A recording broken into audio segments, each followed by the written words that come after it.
तो देखिए इस प्रकार राजा और राजमुकुट में हमने अंतर पिछली कक्षा में स्पष्ट किया था और ये बताया था कि राजा की स्थिति एक व्यक्ति के रूप में है जबकि राजमुकुट की स्थिति सामूहिक रूप में है।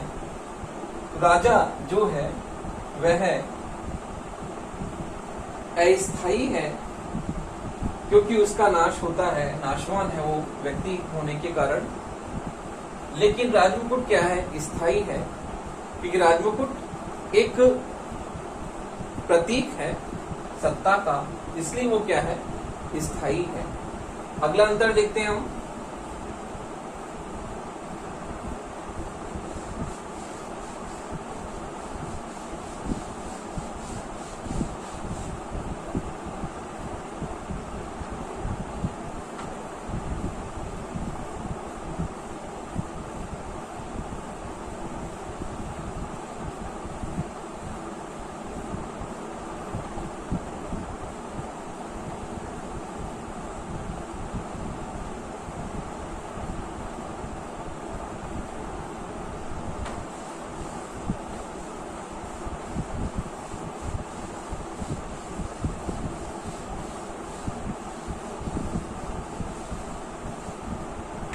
अगला अंतर है, देखिए राजमुकुट लोक शक्ति का प्रतीक है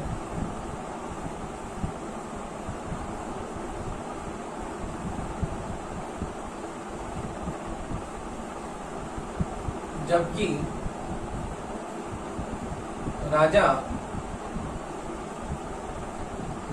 राजा अवशिष्ट अर्थात बचे हुए अवशिष्ट राजतंत्र का हिस्सा है। तो देखिए राजमुकुट लोक शक्ति का प्रतीक है क्योंकि राजमुकुट में संसद, राजा, नौकरशाही, मंत्रिमंडल शामिल है। तो इसलिए राजमुकुट संसद के प्रति उत्तरदायी है, मंत्रिमंडल के प्रति उत्तरदायी है और इस प्रकार राजा की निरंकुश शक्तियों पर संसद प्रतिबंध लगा सकती है। इसलिए राजमुकुट लोक शक्ति का प्रतीक है क्योंकि इस पर जनता का नियंत्रण है अर्थात संसद का नियंत्रण उस पर है, जबकि राजा जो है अवशिष्ट राजतंत्र का हिस्सा है क्योंकि ब्रिटेन में बहुत लंबे समय से राजतंत्र शासन प्रणाली चली आ रही है और उसी का एक हिस्सा वहां पर आज भी राजा के रूप में माना जाता है। तो इस प्रकार राजा और राजमुकुट में हम कहते हैं कि अंग्रेजी संविधान में सबसे प्रमुख अंतर राजा और राजमुकुट में अंतर करना है। तो देखिए इस प्रकार वहां पर राजा और राजमुकुट में हमने अंतर को स्पष्ट किया। तो इस प्रकार स्थिति के रूप में वहां पर राजा और राजमुकुट में प्रमुख अंतर हमने इस प्रकार स्पष्ट किया। अब देखिए हम देखते हैं अगला, राजमुकुट की शक्तियों के क्या स्रोत हैं। तो देखिए अगला आपका जो है वो है इसी में ही है, राजमुकुट की शक्तियों के स्रोत।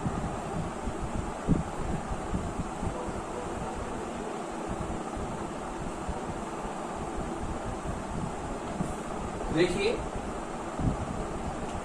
राजमुकुट की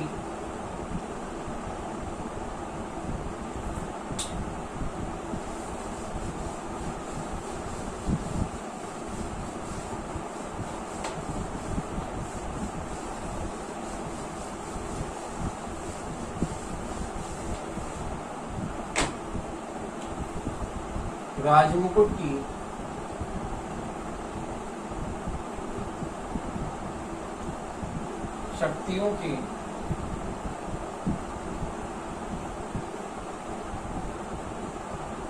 स्रोत क्या स्रोत है? देखिए राजमुकुट की शक्तियों के दो प्रमुख स्रोत हैं, परमाधिकार पहला है परमाधिकार या विशेषाधिकार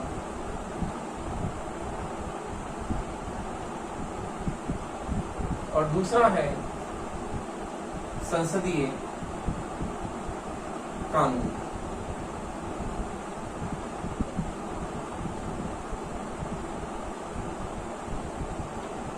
तो देखिए राजमुकुट की शक्तियों के दो स्रोत हैं, पहला है परमाधिकार विशेषाधिकार और दूसरा है संसदीय कानून। तो देखिए परमाधिकार राजा को ऐसे विशेषाधिकार जो अतीत में उसके महत्वपूर्ण पद और गौरवमयी पद होने के कारण उसे जो शक्तियां प्राप्त हैं वो पुराने समय से ही उसे अपने महत्वपूर्ण गौरवमयी पद प्राप्त होने के कारण उसे प्राप्त है।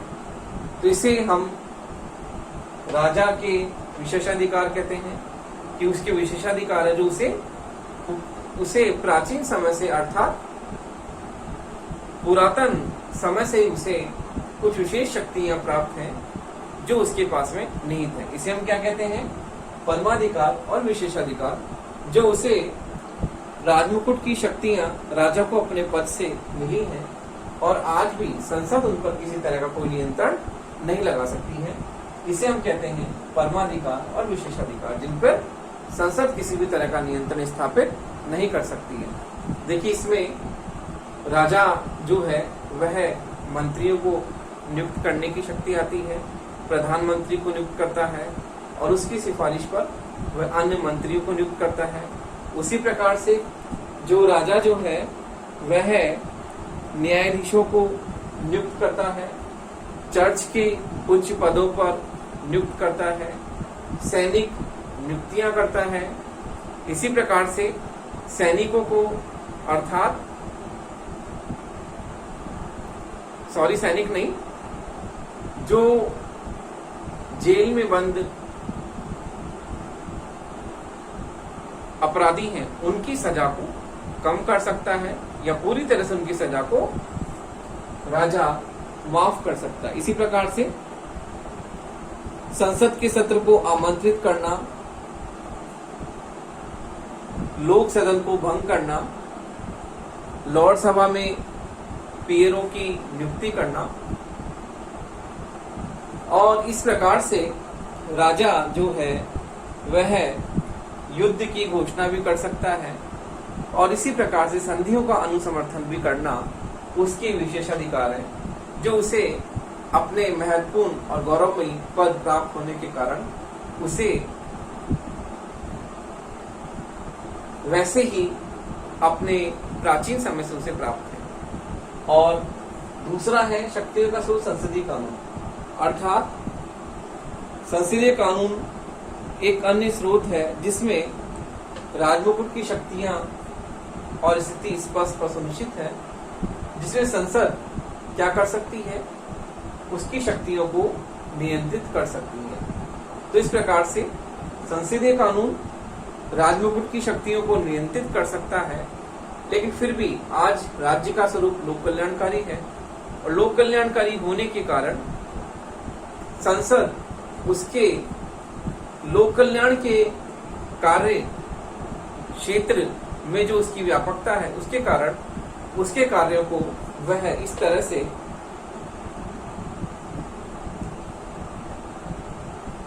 उसके कार्यों में वृद्धि हुई है, क्योंकि राज्य का स्वरूप बढ़ता गया है। तो लोक कल्याण के कार्यों की शक्तियों के कारण राजमुकुट की शक्तियों में भी वृद्धि हुई है। तो इस प्रकार से राजमुकुट की शक्तियों के दो स्रोत हैं। ये आपके 2 नंबर का प्रश्न कई बार आता है कि राजमुकुट की शक्तियों के स्रोत बताइए। तो पहला परमाधिकार, दूसरा संसदीय कानून। तो देखिए अब आपके अगला जो आता है राजमुकुट की शक्तियां एवं कार्य। तो देखिए अगला आपका राजमुकुट का जो टॉपिक है उसमें अगला पॉइंट आता है राजमुकुट की शक्तियां एवं कार्य।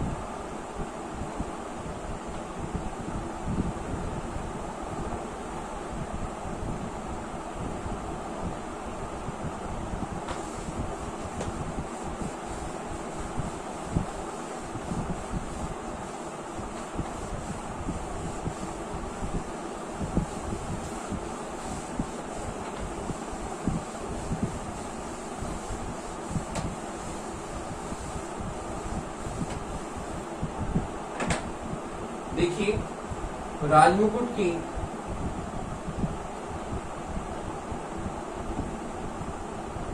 शक्तियां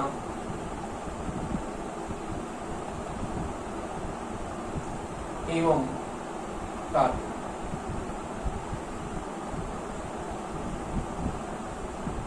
देखिए राजमुकुट के पास में शक्तियां और कार्य कई प्रकार की हैं, क्योंकि राजमुकुट का जो कार्य वर्तमान में राज्य का लोक कल्याणकारी स्वरूप होने के कारण उसके कार्य और शक्तियों में दिन प्रतिदिन वृद्धि होती जा रही है। तो उसकी कार्यपालिका शक्तियां भी है, व्यवस्थापिका शक्तियां भी है, न्यायिक शक्तियां भी है और अन्य शक्तियां और कार्य भी हैं। तो हम सबसे पहले देखते हैं राजमुकुट की कार्यपालिका शक्ति। तो देखिए फर्स्ट है कार्यपालिका शक्ति।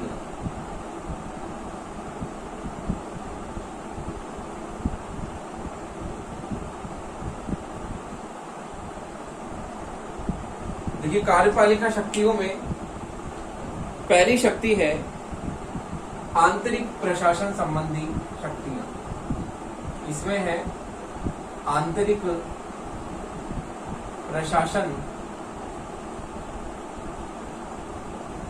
प्रशासन संबंधी शक्तियां।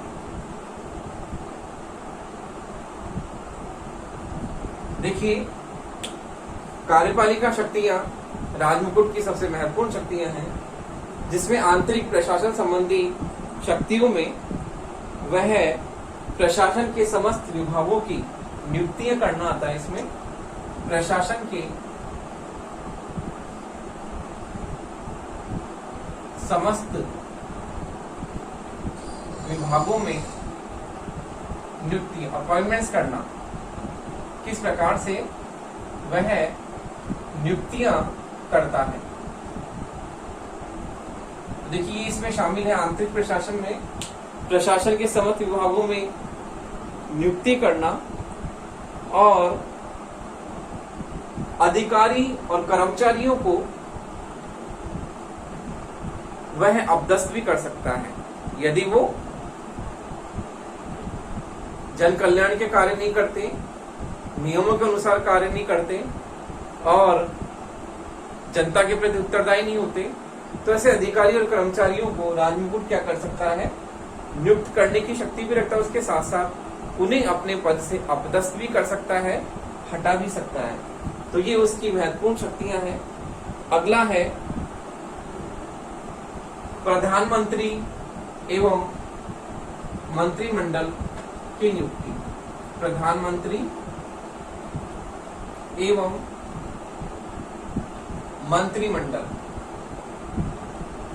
मंत्रिमंडल का गठन अर्थात राजनीतिक कार्यपालिका,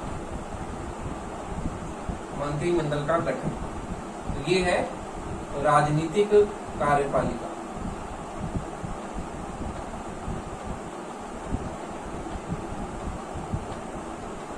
देखिए ये भी राजमुकुट की महत्वपूर्ण कार्यपालिका शक्तियां हैं कि प्रधानमंत्री मंत्रिमंडल का गठन करती है, उनकी नियुक्त करती है और इस प्रकार से राजनीतिक कार्यपालिका का वह सुव्यवस्थित रूप से उनको नियुक्त करती है। अगला है राजमुकुट राष्ट्रीय कानूनों को लागू करता है। राष्ट्रीय कानूनों को लागू करना, राष्ट्रीय कानूनों को लागू करना और शांति व्यवस्था बनाए रखना।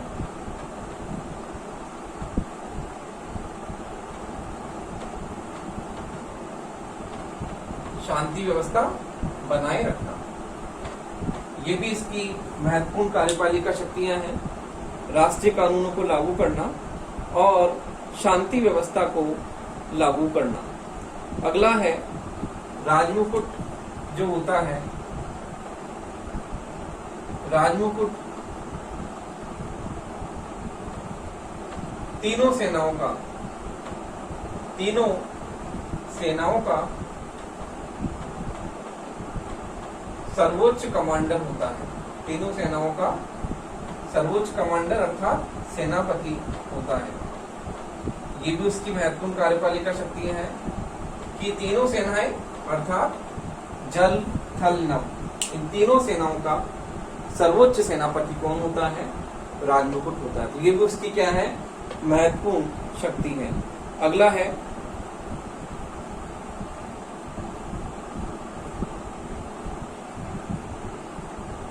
अगली कार्यपालिका शक्तियां है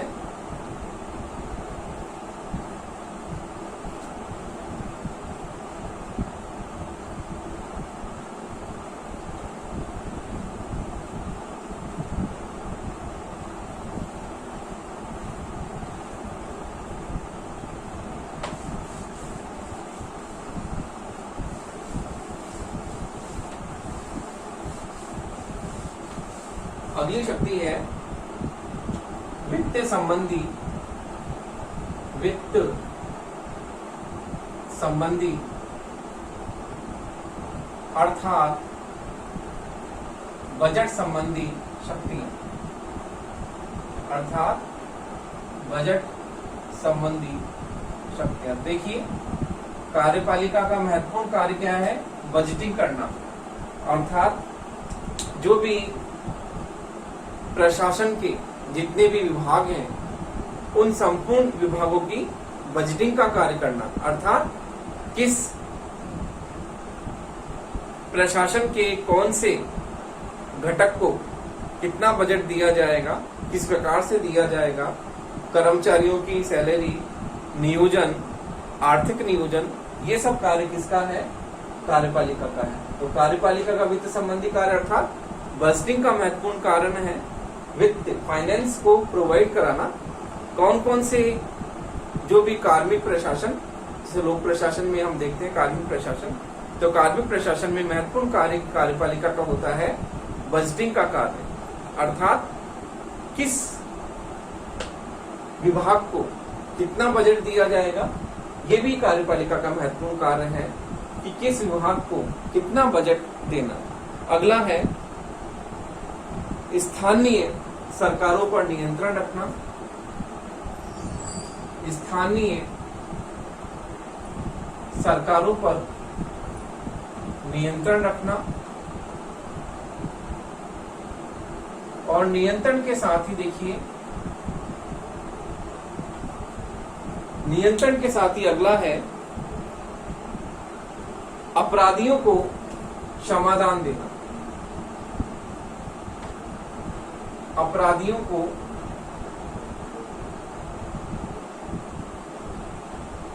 क्षमादान करना, ये भी कार्यपालिका का महत्वपूर्ण कार्य है। तो देखिए स्थानीय सरकारें, जो भी राज्य में प्रादेशिक सरकारें हैं, उन प्रादेशिक सरकारों का, क्योंकि विकेंद्रीकरण लोकतंत्र का महत्वपूर्ण घटक है और इसमें स्थानीय सरकारों का भी महत्वपूर्ण योगदान है केंद्रीय सरकारों के साथ साथ। तो स्थानीय सरकारों पर नियंत्रण स्थापित करना, इसके साथ साथ ही अपराधियों को क्या करना?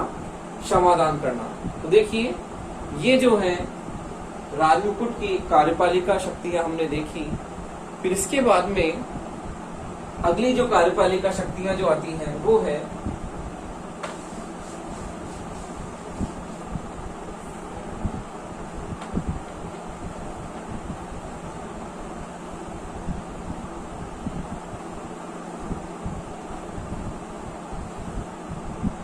देखिए इसमें कार्यपालिका शक्तियों में पहले हमने देखी थी आंतरिक प्रशासन संबंधी शक्तियां, और इसमें दूसरी है विदेश नीति के संचालन संबंधी शक्तियां। तो ये हमने जो 8-9 अभी हमने पॉइंट्स क्लियर किए थे वो है आंतरिक प्रशासन संबंधी शक्तियां। अब है विदेश नीति के संचालन संबंधी शक्तियां। देखिए विदेश नीति के संचालन संबंधी शक्तियां।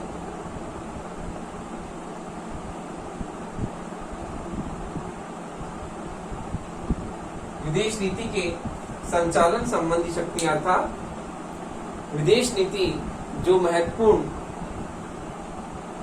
संबंध एक देश का दूसरे देश के साथ में किस प्रकार से होगा, अंतर्राष्ट्रीय संबंधों की बात की जाती है इसमें, और इंटरनेशनल रिलेशंस किस प्रकार से होंगे। तो विदेश नीति का क्या करना, कुशलता पूर्वक संचालन करना, ये भी कार्यपालिका शक्ति में आता है। इसमें विदेश नीति का संचालन करना, विदेश नीति का संचालन, उसके साथ ही है विदेश नीति के संचालन के साथ ही विदेश विभाग का गठन, विदेश विभाग का गठन, विदेश विभाग का गठन। फिर है युद्ध एवं शांति की घोषणा करना।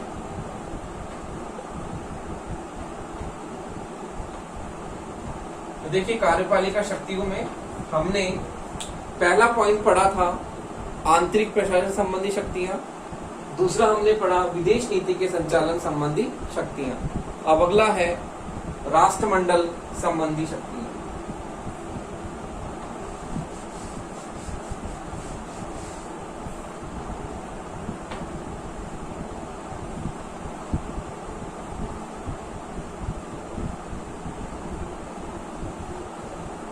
देखिए कार्यपालिका शक्तियों का तीसरा पॉइंट है राष्ट्रमंडल संबंधी शक्तियां। तो देखिए राष्ट्रमंडल संबंधी शक्तियां किस प्रकार है। राष्ट्रमंडल संबंधी शक्तियां, तो देखिए राष्ट्रमंडल संबंधी शक्तियां भी महत्वपूर्ण शक्तियां हैं। इसमें राष्ट्रमंडल के सदस्य राज्यों की जो नियुक्तियां हैं, गवर्नर जनरलों की नियुक्तियां हैं, वो राजमुख के द्वारा की जाती हैं। जो अलग अलग जैसे देश हैं, जैसे कि कनाडा, न्यूजीलैंड, ऑस्ट्रिया आदि के जो सदस्य राज्य हैं, राष्ट्रमंडल के जो सदस्य राज्य हैं, उनकी नियुक्तियां करना भी राजमुकुट की परम शक्तियां हैं। तो ये भी राजमुकुट की कार्यपालिका शक्ति में आती है। तो इस प्रकार से कार्यपालिका शक्तियों में हमने 3 पॉइंट पढ़े। आंतरिक प्रशासन संबंधी शक्तियां, विदेश नीति के संचालन संबंधी शक्तियां, तीसरा है राष्ट्रमंडल संबंधी शक्तियां। अब अगली शक्तियां हम पढ़ते हैं विधायी शक्तियां या कार्यपालिका शक्तियां। देखिए अगली शक्ति है विधायी शक्तियां या व्यवस्थापिका संबंधी शक्तियां।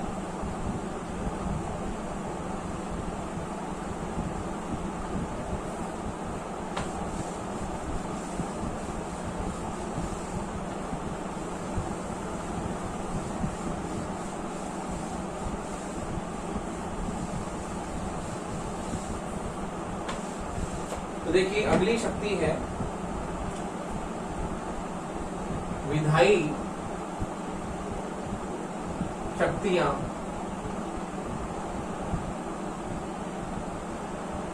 अथवा व्यवस्थापिका संबंधी शक्तियां। देखिए कार्यपालिका शक्तियों के साथ ही जो राजमुकुट की विधायी शक्तियां हैं अर्थात व्यवस्थापन संबंधी शक्तियां हैं, कोई बहुत ही महत्वपूर्ण है। किस प्रकार से राजमुकुट जो है कार्यपालिका शक्तियों के साथ ही विधायी शक्तियों में भी उसको किस प्रकार से महत्वपूर्ण शक्तियां प्राप्त है, ये हम देखते हैं कि उसे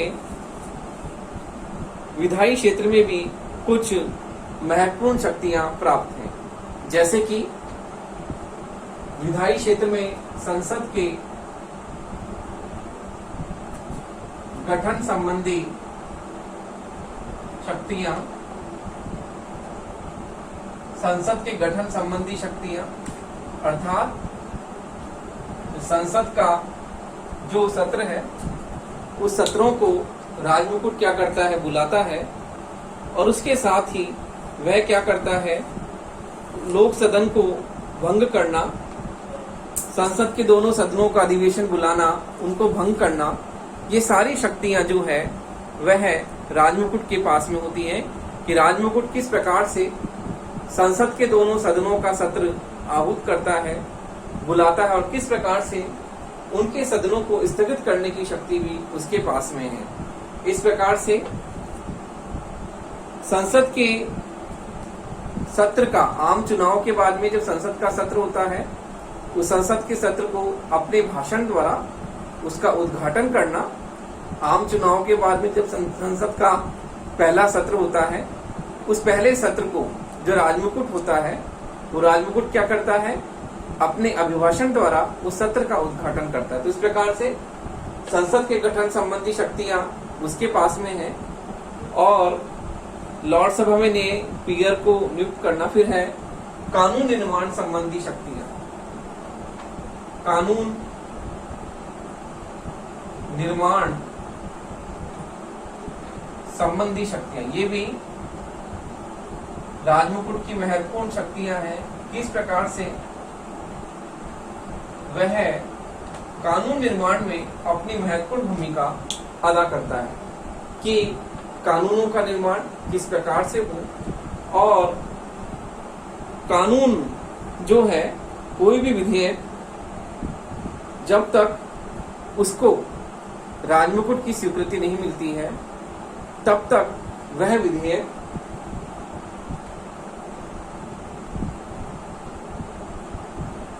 प्रस्तुत नहीं होता। अर्थात किसी भी विधेयक को राजमुकुट की स्वीकृति के बाद ही उसे संसद में प्रस्तुत किया जाता है। ये महत्वपूर्ण जो है वो राजमुकुट की शक्तियां हैं कि किस प्रकार से कानून निर्माण में राजमुकुट को महत्वपूर्ण शक्तियां हैं, और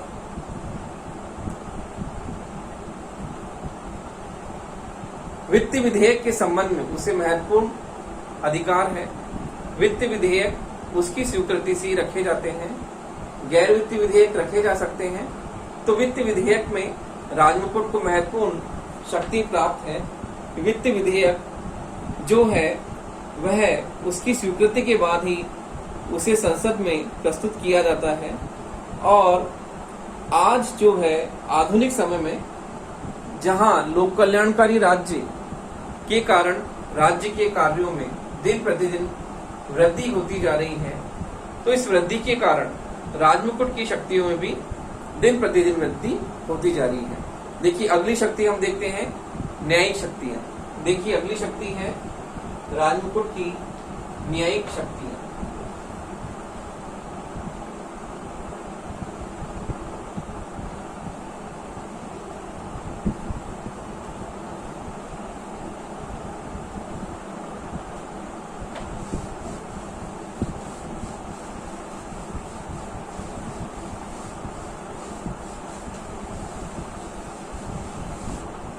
की अगली शक्ति है न्यायिक शक्ति।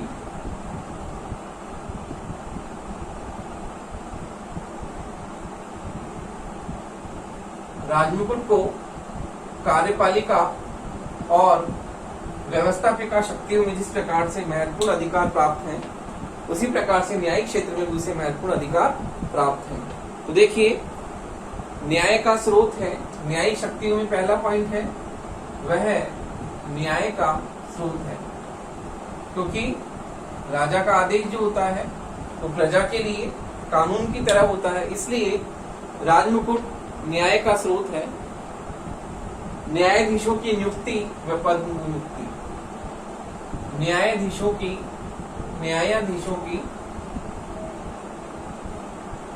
नियुक्ति व पद विमुक्ति। इसी प्रकार से अगला है उसका समाधान का अधिकार। किस प्रकार से जो है समाधान की शक्ति जो इसके पास में निहित है, समाधान की शक्ति कि वो किस प्रकार से अपराधियों को क्षमा कर सकता है। अगला है उपनिवेशों एवं अधिराज्यों से उपनिवेशों एवं अधिराज्यों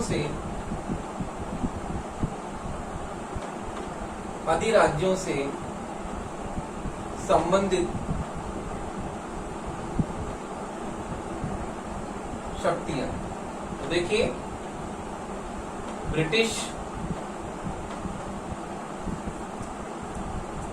राजमुकुट को न्यायिक क्षेत्र में महत्वपूर्ण उसे अधिकार प्राप्त है, न्याय का स्रोत है, क्योंकि उसका जो आदेश है वो कानून है। न्यायाधीशों की नियुक्तियां पद मुक्ति राजमुकुट करता है, उनको नियुक्त करता है, उनको पद से हटाना। क्षमादान की शक्ति अपराधियों को क्षमादान दे सकता है, उनकी सजा को कम कर सकता है या पूरी तरह से माफ कर सकता है। उपनिवेश और अधिराज्य अर्थात जो डोमिनेंट स्टेट है, जहां पर ब्रिटिश हुकूमत का राज चलता है, वहां पर भी उसे न्याय के संबंध में विशेष शक्तियां प्राप्त हैं। इस प्रकार से ब्रिटिश राजमुकुट के पास में महत्वपूर्ण शक्तियां और कार्य हम कह सकते हैं उसे प्राप्त है।